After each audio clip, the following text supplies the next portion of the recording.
हाय बच्चों, कैसे हो आप लोग डेट शीट आ चुके हैं 10th के लिए भी और 12th के लिए भी। थोड़ा आज कुछ जानते हैं कि क्या क्या गलतियां बच्चे करते हैं एग्जाम को लेकर, जिसकी वजह से उनके मार्क्स काफी कट जाते हैं।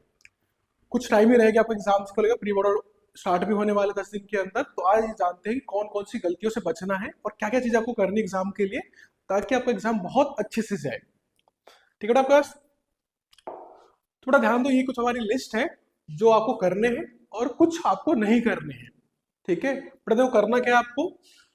देखो सबसे पहले बेटा, आपके पास जितना भी आपका टाइम बचा हुआ है, डेट शीट के हिसाब से क्या करो बेटा, अपना स्टडी प्लान बना लो। क्या कर लो सबसे पहले बेटा, सबसे इंपॉर्टेंट काम यही है कि आपके पास एक स्टडी प्लान होना चाहिए कि आप किस महीने या किस वीक कौन से चैप्टर्स को पढ़ने वाले हो, कैसे पढ़ने वाले हो, कब आप सिविल पेपर को प्रैक्टिस करोगे, कब आपको पीवाईक्यू करने हैं, कब आपको किस चैप्टर में किस सब्जेक्ट के अंदर कितना टाइम देना है। इसकी प्लानिंग आपको अभी कर लेनी पड़ेगी, ताकि एग्जाम तक आपको क्लैरिटी हो कि आपको क्या करना है पूरे टाइम। क्लियर है? तो बड़ा सबसे पहले क्या करना है, make a time table that covers all subjects and gives extra time to weaker areas, stick to the schedule consistently. तो आपको पूरा एक बना लो, अपने हिसाब से टाइम अलॉट कर लो कि किस चैप्टर को कितना टाइम आप देना चाहते हो, किस सब्जेक्ट को कितना टाइम देना चाहते हो, ताकि आपके पास एम्पल टाइम बचा हुआ हो एग्जाम के टाइम और अच्छे से क्या हो जाए, प्रिपरेशन हो जाए। बड़ा ध्यान दो क्या नहीं करना है। सिंपल आपको से करना है कि कभी भी ये मत रखना कि ये सब्जेक्ट कल पढ़ लेंगे, चैप्टर कल पढ़ लेंगे, कल से स्टार्ट कर लेते हैं, कल से पढ़ना चालू करेंगे। अभी से आपको टाइम टेबल बनाना है और उसके बाद उस टाइम टेबल को पूरी तरह से क्या करना है, फॉलो करना है, कहीं भी डिले नहीं करना है।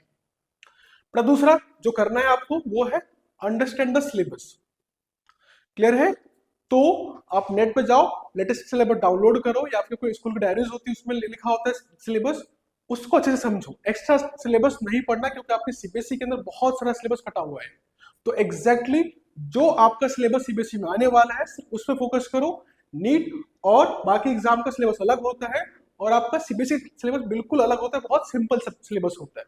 तो अच्छे से आपको हर एक चैप्टर का सिलेबस पता होना चाहिए, ताकि अच्छे से उसको प्रिपेयर कर सको। क्या नहीं करना है बेटा आपके पास, सिर्फ किसी एक चैप्टर में आप या किसी एक सब्जेक्ट पे पूरा फोकस लेके बैठे हुए। कुछ बच्चे पूरे दिन मैथ्स ही कर रहे होते हैं, कुछ फिजिक्स कर रहे हैं, कुछ केमिस्ट्री कर रहे हैं। नहीं, आप उसके डिफिकल्टी लेवल के हिसाब से टाइम अलॉट कर लो और उस टाइम में सिर्फ उसको पढ़ो, बाकी सब्जेक्ट टाइम में उसको पढ़ो। ये नहीं कि सिर्फ एक ही सब्जेक्ट को पढ़ते जा रहे हो क्योंकि डिफिकल्ट लग रहा है आपको। इजियर सब्जेक्ट्स को भी आपको अच्छे से रीड करना है, ताकि मार्क्स अच्छे से आप ला सको। But third point, practice previous papers. ठीक है, तो बड़ा बोलो ना, एक बार टाइम टेबल बना लो और उसमें अलॉट कर लो प्रीवियस ईयर क्वेश्चंस के लिए टाइम। ये बेटा बहुत इंपॉर्टेंट होता है, क्योंकि आपको एक ओवरव्यू मिल जाता है कि किस तरह का पेपर आने वाला है, कितने आपके एमसीक्यू आएंगे, कितने आपके क्या कहते हैं उसको, सीसीटी बेस्ड क्वेश्चन आएंगे, कितने 5 नंबर के क्वेश्चन आने वाले, 3 नंबर के आने वाले, और किस तरह से आप उसको 3 घंटे के अंदर करोगे। आप एक स्ट्रेटेजी बना सकते हो उसको देख करके। ठीक है, तो पीवाईक्यू करने ही करने हैं।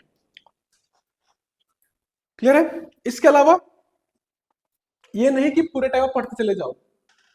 बड़ा क्या करना है आपको, लॉन्ग आवर्स तक लगातार नहीं पढ़ना है, ब्रेक्स ले लेके पढ़ो, ताकि खुद को रिफ्रेश कर सको, कुछ बीच में खाते रहो, पानी पीते रहो, ताकि आपकी एनर्जी मेंटेन रहे और उसी फ्लो से पढ़ सको। तो आपके टाइम टेबल के अंदर हर कुछ घंटे के बाद आपके पास ब्रेक्स होने चाहिए, ताकि अपने आप को रिफ्रेश कर सको। ठीक है बेटा, आगे देखते हैं और क्या करना है आपको। वही कि आपके स्टडी प्लान के अंदर प्रॉपर रेगुलर ब्रेक्स होनी चाहिए। क्लियर है? ठीक, और क्या नहीं करना है आपको बस। ठीक है, ध्यान रखना, आपके जो फ्रेंड्स हैं स्कूल के अंदर कहीं की भी, उनसे खुद को कंपेयर नहीं करनी। आपका खुद की स्टडी प्लान बनाओ, उसके हिसाब से चलो। कुछ बच्चे अलग तरीके से पढ़ रहे होंगे, आप अलग तरीके से पढ़ रहे हो, तो उनसे मैच करने की कोशिश मत करना कि उनकी प्रिपरेशन अलग होगी, आपकी प्रिपरेशन क्या होगी, अलग होगी। तो आपका अपने पे फोकस होना चाहिए और अपने हिसाब से उसको स्टडी करना है। ठीक है, फिर अगला पॉइंट क्या है आपके पास, फोकस ऑन कंसेप्चुअल अंडरस्टैंडिंग। ठीक है बेटा आपके पास, तो देखो आपका मेन फोकस होना चाहिए सबसे पहले कि चैप्टर की अच्छी अंडरस्टैंडिंग आपकी होनी चाहिए। जितने अच्छे से आपको चैप्टर आएगा, उतने अच्छे से न्यूमेरिकल्स या बाकी क्वेश्चंस कर सकते हो। पहले न्यूमेरिकल में मत जाओ, पहले आप चैप्टर्स को अच्छे से पढ़ो। एक बार चैप्टर पढ़ लोगे तो लगभग 80% आपका सिलेबस खत्म हो जाता है उसी time. Numericals most of the time आपके फॉर्मूला बेस्ड होते हैं और कंसेप्चुअल होते हैं, क्योंकि आपको अगर कॉन्सेप्ट आएंगे तभी उस न्यूमेरिकल को आप सॉल्व कर पाओगे। डायरेक्टली न्यूमेरिकल पे नहीं जाना है, पहले आपको कॉन्सेप्ट क्लियर करने हैं, उसके बाद ही न्यूमेरिकल करोगे, तो बहुत इजीली आपको न्यूमेरिकल हो जाते हैं।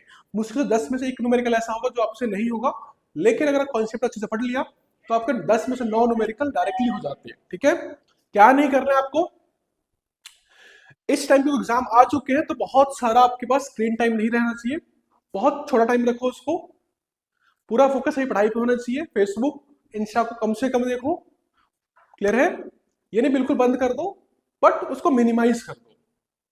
ठीक है, क्योंकि स्टॉक आपके बिल्कुल बंद कर दोगे क्योंकि आपके पास बहुत सारे अपडेट्स आपके यूट्यूब से आते हैं, आजकल व्हाट्सएप पे आते हैं, मैक्सिमम क्लासेस वहां चल रही है पॉल्यूशन के चक्कर में, तो बिल्कुल बंद नहीं करना, बट उसको मिनिमाइज कर दो उसको। ठीक है, बट नेक्स्ट है रिवाइज रेगुलरली। ध्यान रखो कि सिलेबस बहुत बड़ा हो जाता है आपके पास, एक साथ सबका टेस्ट हो रहा है, सबके एग्जाम हो रहे हैं, और लगभग 15 से 10 चैप्टर आपके हर एक सब्जेक्ट के अंदर है। तो जब भी चैप्टर्स को पढ़ रहे हो, आपके टाइम टेबल के अंदर रिवीजन के लिए भी प्रीवियस चैप्टर्स के उसके लिए भी स्लॉट्स होनी चाहिए, ताकि आप पीछे वाले रिवाइज करते चले जाओ। नहीं तो होता है क्या कि आप आगे पढ़ रहे हो, पीछे वाला वाइप आउट हो गया, वो नहीं होना चाहिए। तो रेगुलरली आपको रिवाइज करना है पुराना सिलेबस को। और क्या नहीं करना है,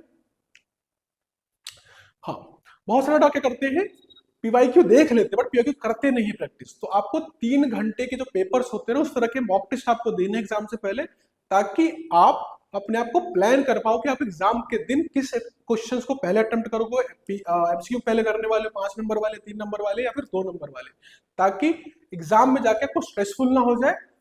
आपको पहले से प्री प्लान हो कि 3 घंटे में आपको किस तरह से एग्जाम को फिनिश कर देना अच्छे से।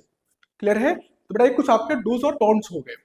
बेटा इसके अलावा कुछ और पॉइंट्स आपको जो अच्छे से ध्यान रखने एग्जाम के टाइम, बेटा वो हो गया आपके पास स्किपिंग डिफिकल्ट टॉपिक्स। ध्यान रखना आपके पास सिर्फ इजी टॉपिक्स नहीं करने, डिफिकल्ट टॉपिक्स को भी आपको कवर अप करते हुए चलना है। बहुत टाइम मत तो उसको, बट एक गो थ्रू करना पड़ेगा आपको डिफिकल्ट टॉपिक्स के ऊपर भी, कि क्वेश्चन कहीं से भी आ सकता है, एग्जैक्टली किसी को पता नहीं होता कहां से क्वेश्चन आने वाले हैं। तो दोनों टॉपिक को इक्वल इंपॉर्टेंस देंगे, डिफिकल्ट वाले को भी और इजी वाले को भी। कोई चैप्टर आसान हो या डिफिकल्ट हो, आपको हर एक चैप्टर्स को कवर अप करना है। ठीक है, अगला point, lack of time management.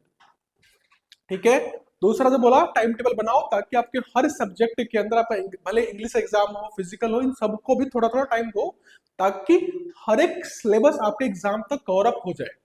ये नहीं हो कि एग्जाम के जस्ट पहले 2 दिन छुट्टी है, 3 दिन छुट्टियों में आप पढ़ने की कोशिश कर रहे हो पूरा का पूरा सिलेबस, वो बहुत डिफिकल्ट होगा। आपको कोशिश करनी है पैरेलली सारे सब्जेक्ट को लेके चलना एग्जाम तक। आधा डालो पैरेलली पढ़ने की, सब सब्जेक्ट्स को साथ में पढ़ना पड़ता है, ये नहीं कि एक एक करके पढ़ रहे हो। ठीक है, अगला क्या, इग्नोरिंग एनसीईआरटी बुक्स। आजकल बहुत सारे इंस्टीट्यूशंस क्या करते हैं, आपके जेई वगैरह या बाकी अपने स्टडी मटेरियल्स को ज्यादा प्रमोट कर देते हैं, पर ध्यान रखो एट द लास्ट आपको आपके एनसीईआरटी ने, सीबीएसई ने आपको एक बुक दे रखी है, दैट इज कॉल्ड एनसीईआरटी की बुक। एग्जाम उसी से आने वाला है, क्वेश्चन उसी से आने वाले, भले ही आप स्टडी मटेरियल किसी को फॉलो करो, बट जो न्यूमेरिकल्स, जो एग्जाम्पल, जो आपकी इंटेक्स्ट क्वेश्चन और जो आपकी एक्सरसाइज है, वो एनसीईआरटी से ही करनी है आपको। क्वेश्चन लगभग उसी से आएंगे। क्लियर है, स्टडी मटेरियल किसी का भी फॉलो करो, बट आपके जो न्यूमेरिकल्स होने चाहिए, जो एक्सरसाइज होनी चाहिए, एनसीईआरटी के आपके सारे क्वेश्चंस करने हैं, क्योंकि question most of the time उसी फॉर्मेट पे एग्जैक्टली सेम क्वेश्चन आने वाला है। ओके,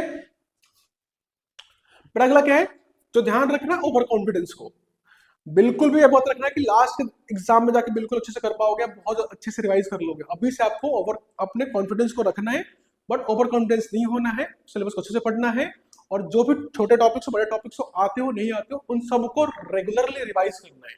ओके, बड़ा last and most important part, क्योंकि आपका एग्जाम जो होता है वो रिटर्न में होगा, और उसके अंदर आपकी हैंड राइटिंग बहुत ज्यादा इंपॉर्टेंट होती है, क्योंकि आपके जेई और उसके अंदर तो आपको सिर्फ टिक करके आने होते हैं, बट यहाँ पर आपकी हैंड राइटिंग बहुत इंपॉर्टेंट होती है। जो एग्जामिनर आप एग्जाम चेक करने वाला है, पेपर चेक करने वाला है, उस पर पहला इंप्रेशन आपकी हैंड राइटिंग जाती है। हैंड राइटिंग आपको दिखाती है कि आपने कितना सीरियसली और कितना बेटर तरीके से अपने एग्जाम को लिखा है। तो उसके ऊपर भी आपको फोकस होना चाहिए कि बिल्कुल गंदी राइटिंग ना हो, कि सामने वाले को समझ में ना क्या लिखा हुआ है आपका। तो आपकी प्रेजेंटेशन स्किल भी अच्छी होनी चाहिए, ताकि आप जो लिख रहे हो सामने वाले को बेटर लगे और उसको अच्छे से वो जज कर पाए। ओके, तो बेटा ये कुछ आपके डूज एंड डोंट्स हो गए, इसको ध्यान से आपको फोकस करना है, ताकि आपका जो बोर्ड का एग्जाम है 12th का, वो बेटर जाए, अच्छे से मार्क्स है, ताकि आप किसी अच्छे से कॉलेज में एडमिशन ले सको। ठीक बेटा, इस तरह की अपडेट्स के लिए, न्यूज के लिए चैनल्स को सब्सक्राइब कर ले। धन्यवाद।